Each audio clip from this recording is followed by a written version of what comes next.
ये जो सेमिनार यहाँ हो रहा है, या 38 अदला में जो सेमिनार हो रहे हैं, वो सब सरकारी पैसे से हो रहे हैं दोस्तों। इसमें उर्दू वालों का एक पैसा शामिल नहीं है, एक पैसा उर्दू वालों का शामिल नहीं है।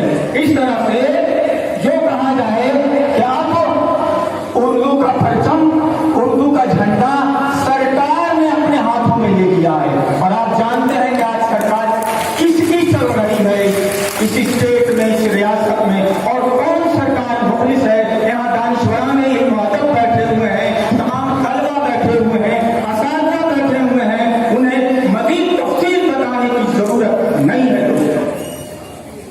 दोस्तों, मैंने जैसा कि पहले अर्ज किया कि 17 अप्रैल 1981 को बिहार में उर्दू को दूसरी सरकारी जुबान का दर्जा दिया गया।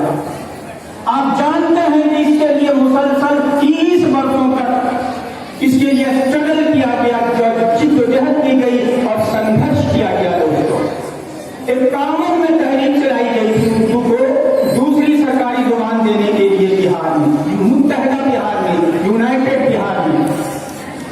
और उसके 30 वर्षों के बाद उर्दू को दूसरी सरकारी जुबान सरकार ने दिया, तो कष्ट पर रख करके नहीं दिया दोस्तों।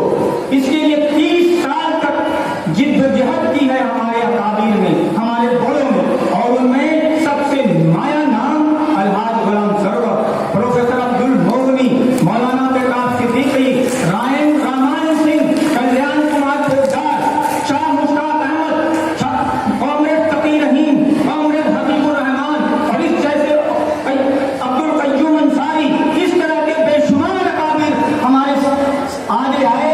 उन्होंने मुहिम चलाई, एक तहरीक चलाई, इसके लिए सड़कों पर आए, मुजाहरा किया।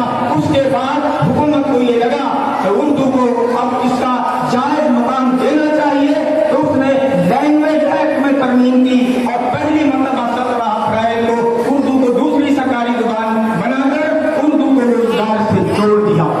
जो लोग आज भी ये कहते हैं कि उर्दू को रोजगार मिल से जोड़ना चाहिए, वो गलत कहते हैं।